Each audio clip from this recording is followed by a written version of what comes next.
ಉಲ್ಟಾ ಪಲ್ಟಾ. ಈ ಚಟುವಟಿಕೆಯನ್ನು ಮಾಡಲು ಬೇಕಾಗುವ ಸಾಮಗ್ರಿಗಳು: ಪಾರದರ್ಶಕ ಲೋಟ, ಆಯತಾಕಾರದ ಪಾರದರ್ಶಕ ಸಂಗ್ರಾಹಕ, ಕೆಲವು ಬಣ್ಣದ ಚಿತ್ರಗಳು. ಇಲ್ಲಿ ನಾವು ಮೀನು, ವಿಮಾನ ಮತ್ತು ಬಾಣದ ಗುರುತುಗಳ ಚಿತ್ರಗಳನ್ನು ತೆಗೆದುಕೊಂಡಿದ್ದೇವೆ. ಮೊದಲಿಗೆ ಪಾರದರ್ಶಕ ಲೋಟವನ್ನು ತೆಗೆದುಕೊಳ್ಳಿ. ಅದಕ್ಕೆ ನೀರನ್ನು ತುಂಬಿಸಿ.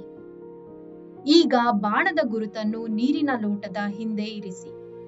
ಅದನ್ನು ನೀರಿನ ಲೋಟದ ಮೂಲಕ ನೋಡುವ ಮೊದಲು ಮತ್ತು ನಂತರದ ದಿಕ್ಕನ್ನು ಗಮನಿಸಿ. ಏನನ್ನು ಗಮನಿಸುತ್ತಿರುವಿರಿ?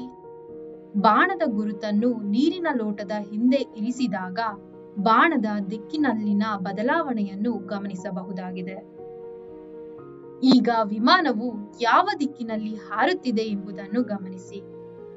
ನೀರಿನ ಲೋಟದ ಹಿಂದೆ ವಿಮಾನದ ದಿಕ್ಕಿನ ಬದಲಾವಣೆಯನ್ನು ನೀವು ಗಮನಿಸುತ್ತಿರುವಿರಾ? ನಾವೀಗ ಖಾಲಿ ಲೋಟದ ಮೂಲಕ ಮೀನಿನ ದಿಕ್ಕನ್ನು ನೋಡೋಣ.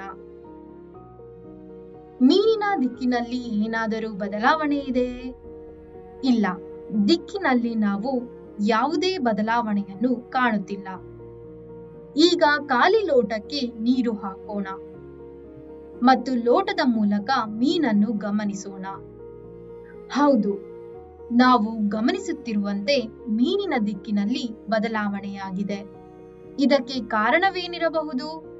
ಇಲ್ಲಿ ನೀರಿನ ವಕ್ರ ಮೇಲ್ಮೈಯುಳ್ಳ ಗಾಜಿನ ಲೋಟವು ಪೀನಮಸೂರವಾಗಿ ಕಾರ್ಯನಿರ್ವಹಿಸುತ್ತದೆ.